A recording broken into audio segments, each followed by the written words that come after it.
Bismillahirrahmanirrahim. Assalamu alaikum. Welcome to another episode of IhsanCast. As you can see, we've got the regular and the infamous Hassan Sharif with us, myself, and we've got a special guest MashaAllah. all the way from Birmingham. Come up especially for the podcast.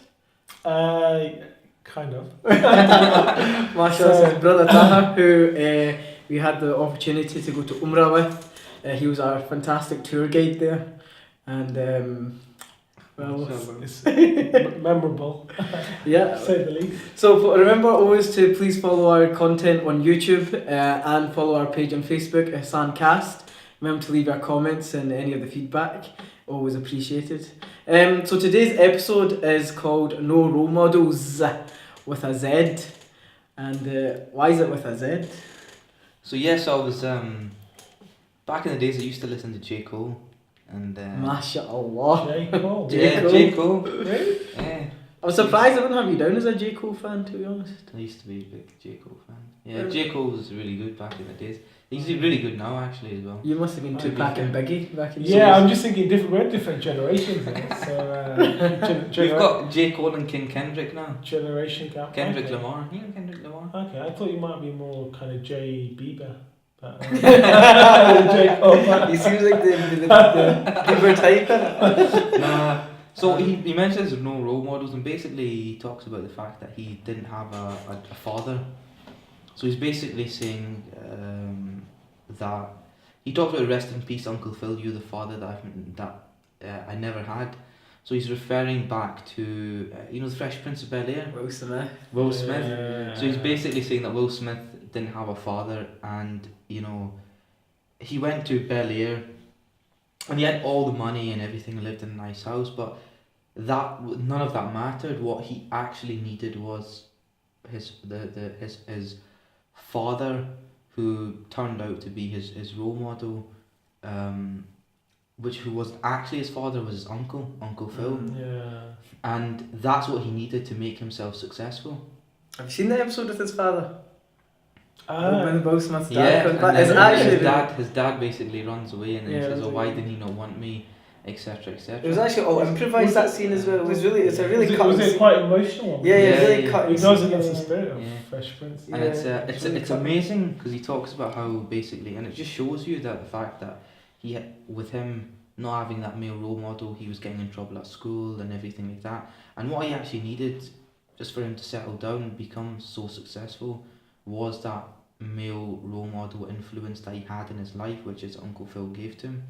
So J. Cole actually mentions that and talks about the fact that, because he was again brought up by a single mother Yeah. himself, J. Cole, and he says, that his mother basically had to do the father's role and the mother's role at once, which was amazing. Like, just thinking about it, how amazing these women must be to then bring up people. And he was saying that the fact that like, do you not expect them then to go out on the streets or do anything like this when they don't have that support at home, when they don't have that care at home that they should have?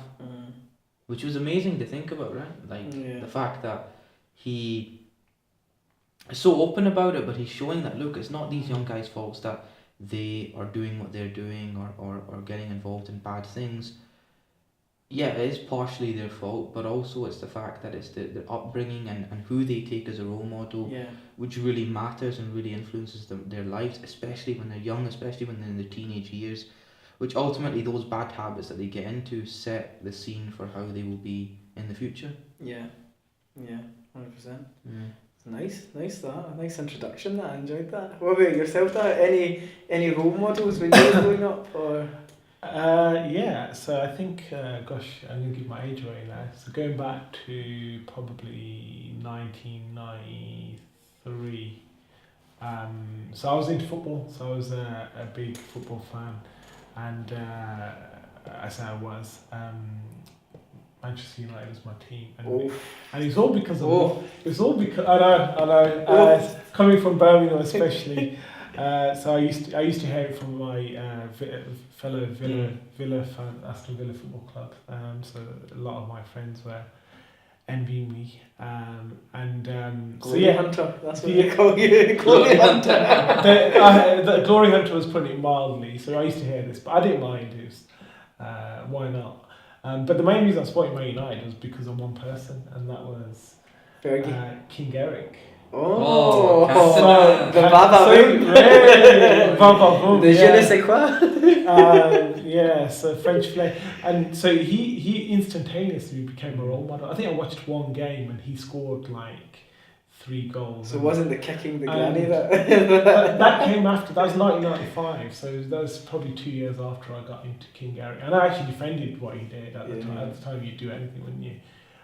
So King Eric, he had this kind of charisma about him, and French player. you know, when he scored a goal, he had this sense of like, I'm better than everyone else, and probably even arrogance and pride. And he used to lift his collars up. So he'd have his collars, and he'd score a goal, and then he'd just stand there chest up, and everyone would come jumping on him, so for me he was someone who I looked up to, and you know, and then I wanted to become a footballer, and he got the Eric Cantona t-shirt, and I managed to go to some of the games as well. Amazing. Yeah, and football was very much because everyone else was into football. So I'd probably say he was my first living role model. I'd say that when we talked about this, I think the first person that came to my mind, and the reason he came to my mind because what I see in a role model is something that I want to have, but I don't quite see in myself. So for that reason, I think the person, maybe when I was younger, I probably would have been a footballer or a cricketer as well, but when I grew up a wee bit, and my first role model was probably Muhammad Ali. But not really because of his boxing, but because he stood up for himself at a time when it was quite difficult. And I relate that to myself now, and at a time when it's quite difficult to be a Muslim at times, and it's quite difficult when you're the only Muslim in the room to stand up for what you believe in, and it's not easy to conform. I think the way he did it, very uncompromising, and I kind of feel bad now because the way he's seen now is probably not the way he wanted to be remembered. Maybe you know what I mean. A lot of his stuff is probably washed away a little bit. You know, completely who he was, and at the time he wasn't. You know, he wasn't received as he is now at that time. And for that reason, to completely believe in what you believe without any hesitation, I really aspire to that, and to see he that. stood up for his beliefs. At a time when it wasn't. Well. So he wasn't received as he is now. He's not like glorified. At the time, he was like he was a villain almost. So to that kind of like whole like thoughtfulness and that kind of like wholeheartedness and total belief, I really as that I see his interviews, if you watch him at that time, like he wouldn't compromise for anybody. His famous interviews with Parkinson. He takes him down. Parkinson's like the national treasure of Britain, and he's just almost like Parkinson's got nothing but say to him. Memorable when you look back now and you just say that would never happen now. You don't ever see anyone speaking like that now, and it's just so charismatic. And for him to be Muslim as well, and the path he took, then become a nation of Islam, and then and you just see how he's received now. For me, that's completely inspiring. So I say nowadays role model it was him. But then also you got like Steven Gerrard and Shahid Afridi. Is he around? Classic. Stevie Gerrard, is he around? Always a classic. We're gonna get him on the podcast. Stevie, if you're listening, we want you on the podcast. Shout out to Steven Gerrard to come to the podcast. He's a great England player, wasn't he? Super. So what about what do you guys look for in a role model then? What is the key? For me, it's something that I don't possess and they have, and that really like inspires me. What is it that you look for in a role model? See, I would say it's someone who, like, is a major aspect for me is someone who's, you kind of alluded to it, someone who sticks to the principles, and someone who's got that firm established principles that they have in their lives and stick by what they say and follow through on what they're actually meant to do. I think that's a really, really important thing to have in a role model because of the fact that it gives people, like especially when you look at young teenagers or young teenage boys, it gives them that discipline and that consistency to look for in Yeah. someone and something to actually achieve their goals that they want to achieve. Yeah. Because you think about it, you've got some of the smartest people in the world, but they don't get very far because they didn't put in the hard work, and they didn't stick to what they were meant to do, or didn't focus and really put their heads down. So the fact is that I really look at that and I think, you know what, people who persevere and have real meaning in their lives. So they accept that and they teach you that the world will be, and you will have ups and downs in this world. I think those kind of role models are really, really important, and especially for young males. I think those types of role models who don't just teach you about, oh yeah, living the life and having lovely fancy cars or temporal things of happiness, but actually you have meaning and purposefulness in your life. I think those things are really important. Personally, I think that even just for people's health and well-being, their overall well-being, is to have people who they look up to, who are going to be straight and honest, but are also people who follow through with their decisions and are going to be reliable ultimately. I think these kind of traits are really things which are necessary for role models. Yeah. Yeah, I mean, I can solely relate to what you just said, and also you have said that. So you spoke about Muhammad Ali. I won't mention the name of this other role model, but the one thing I feel he has is purpose, uprightness. I think is important, and for me, someone that's probably come out of darkness into lightness, and so someone who's just been the test they're testing life as that they were in an environment of just pure darkness, and for them to overcome their challenges, and by overcoming their challenges and all the obstacles that come in their way, and then they get through that. And by them doing that, they bring in a whole load of other people because we're all, I mean, life, we're not in this game. It's not meant to be an easy ride, is it? And so when you see someone doing that, it really inspires you to think, hold up, they've done it, and they've done it on a wider scale with massive challenges. So maybe the challenge that I'm personally going through in life, I can overcome it. By adopting some of those characteristics and traits of that person. And the person is actually quite closely linked to Muhammad Ali, the one that I was thinking about when we're thinking about modern day role models. You could probably figure it out. Well, I think that was why you put it quite beautifully. They'd gone from darkness into light. Yeah. I think, when you think about it, everyone who's a role model, they've always overcome challenges. That's why they're a role model. That's why they're up there. Because they've always overcome something. And that's something that we look for in somebody. We look for somebody who's been through worse than us to try and emulate them. You know what I mean? Because you always need to make it relatable to yourself. Yeah. So. Yeah. But I guess what a question you could probably ask is, what type of role models do people have in society? I mean, and I think especially adolescents and teenagers, they don't necessarily look for those things, and it's just more, and that's probably more to do with the society that we live in, the secular society, where people are sometimes looking for a rebellious role model. I spoke about Eric Cantona earlier, and his chest up and collars and that, probably a form of arrogance. And so when you're young, I don't know, for some reason that does appeal to people. And I think Muhammad Ali has that as well. That's the reason why he had that rebellion as well. Yeah. Where he had that kind of arrogance as well, through his boxing or whatever. He had that. He had that the charisma. So it's interesting how we aspire to that at a young age, and then maybe later on, if you took a balanced, subjective view of Muhammad Ali, you said, well, maybe early on in his life, as he was growing and developing, he probably regretted certain decisions, but there's certain key principles he stuck firm to, and that's so. So even our role models, I guess, they're all in modern day times. They're all fallible. And we probably appreciate that as we get older. And then we start looking further into who else are our role models. So just what you talked about is the fact that the reality is that if we take people nowadays, or even people in the past, if we take them as a role models, we always realise that they did have faults and they were fallible to making mistakes, and that's okay. That's okay to have. But like, the fact is that people will make mistakes, and it's how you recover from it.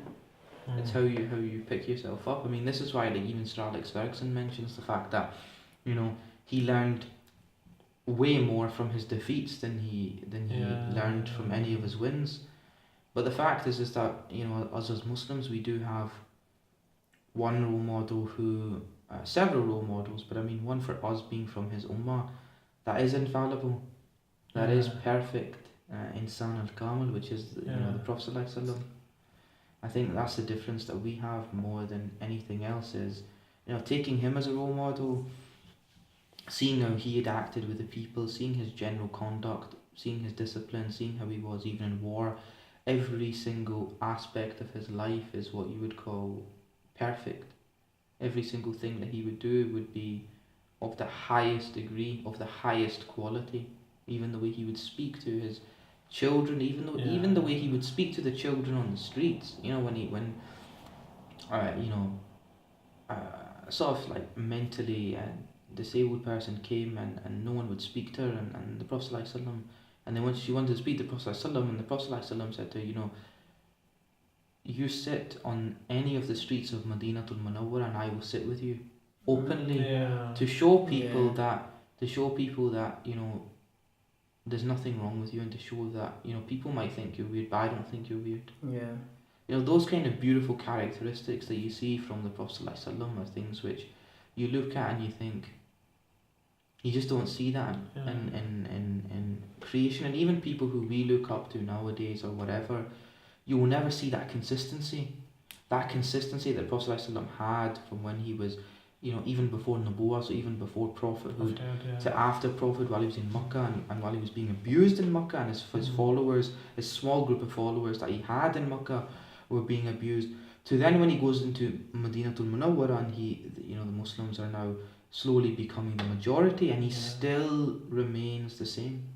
His etiquettes, his manners still remain the same. And even then when he goes to the conquest of Makkah, he goes back to Makkatul Mukarramah, his attitude is the exact same. Even though he's now in a position of strength rather than a position of weakness or perceived weakness, his attitude is exactly the same. It's an attitude of mercy, an attitude of rahmah.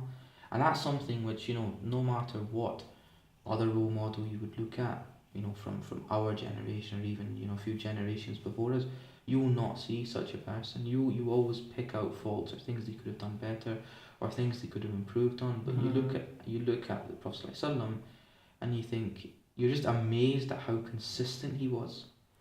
I mean, that is something which always amazes me, is just how could you be so consistent with such a large number of people over such a large period of time, for none of them to say anything bad against you in terms of your character. I mean, that is unbelievable. I mean, look, even the nicest person in the world, even today, will always have detractors, always have haters, as they say, no matter what. Even if you do something amazing, if you give £1 million as an anonymous donation, 20 years later people find out it's you, they'll still have something bad to say about you.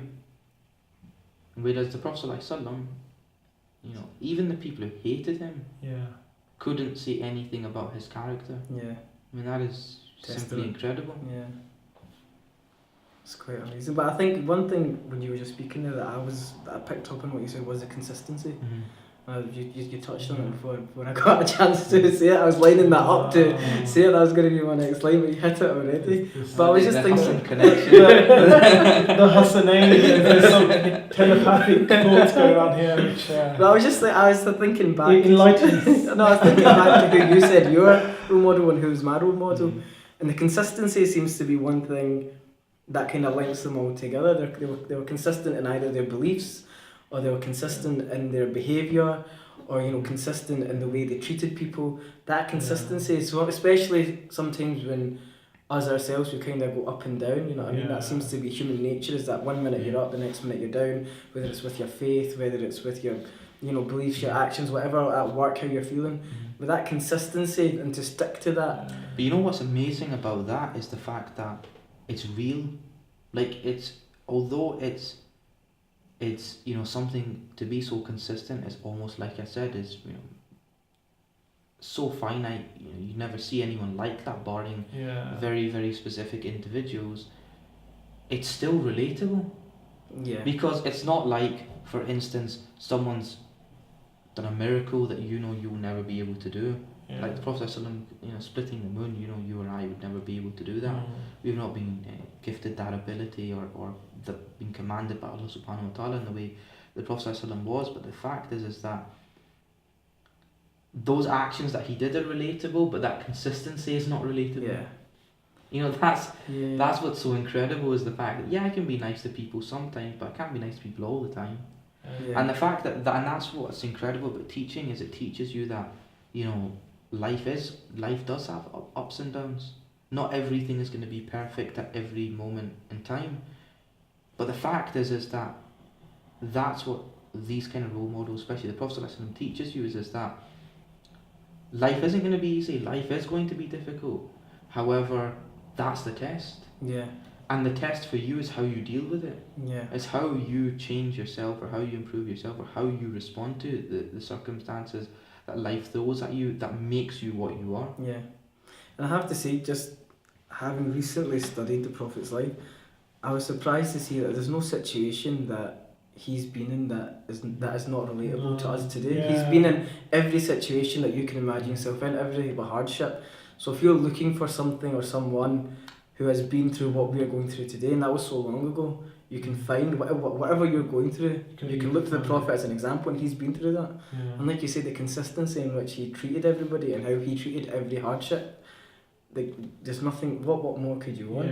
Yeah. As a role model, what more could you ask for? It's quite interesting, obviously, listening to you both talk, and the word you just used is relatable, and I was just thinking exactly the same, that sometimes you can have a role model and you could almost find them a little bit far-fetched. Now, the Prophet ﷺ was angelic, but he was also a bashar, and there's a reason why Allah subhanahu wa ta'ala sent him in that form, is so that he could be relatable in our daily lives. And as opposed to an angel, which it'd be quite difficult for us to relate to. And so I think on a daily basis, we all face trials and tribulations. We all get prodded, and where the Prophet ﷺ was amazing was each time he got prodded, it's how did he respond? So, and that's where we could relate in our daily lives. So, we're going to get prodded whether someone cuts you up in the road, and that's a prime example. If someone cuts you up in the middle of the road, and how are you going to respond? Are you going to honk the horn, or flash your lights, or otherwise? Or veer up your donkey. Are you going to do that? And then almost you need to ask yourself the question: is how would the Messenger of God alayhi salam respond?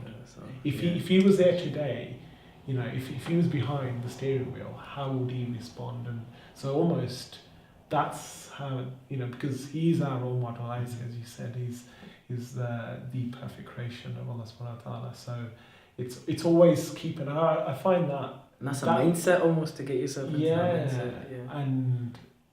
And almost, and then going back to the other point about, before I spoke about darkness coming to light, well, with the Prophet ﷺ, he had all these tribulations and he overcame them. The probably the biggest one is the year of the sorrow, and he lost his beloved wife, Sayyidina Khadija, for what, 25 years, isn't it? 25 years. He lost his uncle who nurtured him since he lost his mother and his closest ally. And then he got stoned in Taif. He got stoned, and the beauty. This is where the role model comes in. Is what was his response in Taif? He had the option, and the angel came, and he could have just made that dua, and Taif would have turned on its head, but instead he made a prayer rather than a curse. He was sent as a prophet, of mercy, rahmah, rather than a prophet to curse. Do you not also think though? I mean, when I always think about that story of Daif, I always think one thing, and that is that the Prophet ﷺ thought long term rather than short term. Because think about it, if Daif had been crushed, and all those people had died, would they have become Muslim now? Yeah, would they have been people to convert at the time?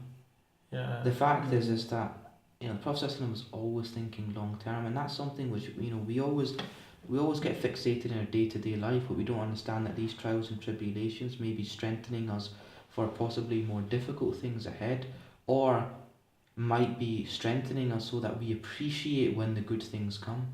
And that's something, I think that attitude is something which we should really take seriously, is having a long-term approach to things, having a plan, having a long-term approach, because that's how the Prophet was so successful. If you'd thought about it now, 1.7 odd billion Muslims in the world now have accepted Islam based upon the method and the methodology and the message that the Prophet ﷺ gave. Now the way he gave it shows that it wasn't just for those people, just for the people of Arabia at the time. That teaching was long term and it was timeless in its teaching. I think that's amazing. It's amazing just thinking all these things that we're thinking of, and we teach them so regularly through this mindfulness and this growth mindset that's being plugged away. This is all it, you know what I mean? Having being resilient, thinking of what's coming in the future. How's what you're doing today going to impact you in the future? How you're building up your how you're building up your tolerance, your resistance, your ability to handle your emotions. And this has all been displayed through the Prophet, peace be upon him. But I was just going to say one thing. So you're saying like the Prophet's an amazing role model, for everyone. But how can we bring him into our daily lives? So how could people listening now thinking, the Prophet's amazing and he's great and see him as this amazing character, but how can we bring him into our daily lives and practically try to emulate him or use him as a role model in a practical sense? A beautiful question, because the way I would probably encourage people, myself first and foremost, is first of all get to know the Prophet. So it's very difficult to bring someone into your life when you know very little about them. So we've been speaking about role models, and I could probably tell you a few stats or a few goals about Eric Cantona and what happened, where and when and how many titles he won. And you do that because of things, because you love someone, so you want to know everything about them. And it's the same applies to whoever the role model is, whether it's a footballer, Eric Cantona, or Cristiano Ronaldo. I can tell you every fact of it. And so the person that is more beloved to me, more than yourselves, and everyone else, my parents, is the messenger of Allah sallallahu alaihi wasallam. He is the intercessor, and touching on your point earlier that the Prophet sallallahu alaihi wasallam is more, he's always thinking more strategic and long term. Well, without getting too philosophical, that you can take that to another level and say, well, that strategy in long term is all about the hereafter. Beautifully done. Beautifully done. Got someone and to bounce the ideas. It's coming, you see. It's on your days are numbered. So the role model is not even thinking about this short realm that we've got, these few days we've got in Glasgow and a few days down south. But it is, and so the Prophet ﷺ's got these things. He's thinking about these things, and I forgot my original point. Actually, I was going to say practicality of bringing. So going back to the practicality is so I spoke about the footballers. Well, we proclaim to love the Prophet ﷺ, but it's how much do we know about his life? So you've touched on Seerah, and so if we know the events that happened in his life and how he responded, it would be in our innate nature to think about that on a daily basis. So when we are prodded, I gave the car example, or when your spouse, you guys aren't married yet, but inshallah, live on the podcast. soon, inshallah. But yeah, when your spouse does, let's say, prod you, I have to give a shout out to my spouse, by the way. Assalamu alaikum. Obviously, this doesn't apply to my spouse, but generally in society, when your spouse does prod you, you know, or maybe does something unjust, let's say out of character, it's how do you respond? And so then it's almost think about, if you know enough about the Prophet this perfect creation that we proclaim to love, then we'll know almost automatically, you know, instinctively how to respond. And so short answer to your question is to get to know the Prophet. And so behind this board here is some books. Obviously you guys got some Seerah books and some Shama'il and so I think this is how I'd encourage people to, and even short little stories. You know? I actually seen something brilliant online the other day. It was like a short timeline of the Prophet's life, and even just something like that, so you get to know the basic dates, how many kids he had, how many wives he had, what he did at what date. Because I was amazed to see, even though I hear all the time that, you know, his prophethood started at 40, it wasn't until I seen that timeline that I was actually thinking, I mean, his actual prophethood began at 40. That's so late for a prophethood to begin. And then all the battles he went through at such a late age. And it wouldn't actually hit me until then, until I seen it in a kind of timeline form. Yeah. So even, and I'll share it on the Facebook page, this timeline that I've seen. So even just seeing something in like that, and then kind of putting the pieces together, start off basic. And then you said the Shama'il book, which is quite an easy read as well. Yeah, I would say, I mean, sure, it's necessary for children. I would say it really is. And teenagers especially, is introduce them to the Prophet ﷺ as early as you can. That's the biggest thing, is that you take the Prophet ﷺ as a role model from a young age, and naturally you attach yourself to him. And this is the single most important thing that I would say, is not to build good character. You need good character to be shown to you. Character isn't built by reading books. Character is done by instilling into the hearts. So first of all, you yourself, you know, if you're older brother, sister, you know, read the books of Shama'il, and especially, you know, the Khulasa, which is a summary of the Shama'il. It's only about 90 pages long, written by Sheikh Abdul Hayy al-Qatani rahmatullah alayhi, a fantastic scholar. And the book's very cheap, it's only about £4. We'll leave a link in the description for yourselves. That is fantastic. And, you know, just sitting down with your younger brother or sister, or just with your children, or even just with your wife or your spouse, or even the rest of your family, and just taking one page and just discussing that. And it's very simple. It's not like we're talking about, you know, theological issues or multiverse theories or anything that I like, you know, discussing. But the thing is that even just doing a simple thing like that, honestly, just talking about the Prophet ﷺ day in, day out brings so much benefit to your lives, but also the fact that you don't even think about it, but you just start approaching things in a different manner, because like you said, your mentality now becomes, okay, just as you would have said, well, what would Eric Cantona do, or what would J. Cole do, or what would Muhammad Ali do? It's now, what would the Prophet Shahid do? It's now, what would the Prophet do in that circumstance? How would he act? How would he behave? How would his character be with the children? How would his character be with the elder people? How would he show honour to his elders? And it brings the Prophet to life as well, when it brings him to life, to know what foods he ate, to know, you know, it almost makes it like, it makes him human, you know what I mean? Because sometimes I think we can say all these amazing miracles that he did, but we forget that, you know, what food did he eat, what kind of clothes did he wear, and that just brings a human element, and that again brings it back to making somebody relatable, you know, so I think that's an amazing thing as well. Yeah, definitely. I think that aspect is incredible, and like I said, you know, we will never be able to reach that level of the Prophet ﷺ. There is no one on this earth that will be able to ever reach that. But the fact is that he set that threshold for us. The fact is that we are now in a position where we know about his life, and now we've got no excuse not to have someone to look after and look at as a role model. And we've not got an excuse to have someone out there to tell stories about to our children about, this is someone who you should really look up to. You know, we pray to Allah subhanahu wa ta'ala that Allah subhanahu wa ta'ala attaches us close to his beloved Prophet. That's the other thing I was going to say, storytelling and nasheeds, I don't know what you're putting on nasheeds, but I personally like them. So nasheed storytelling, these are brilliant ways to bring the Prophet's life out. It's not just through reading books. Islam's not just through reading books. We can bring Islam to life in so many ways.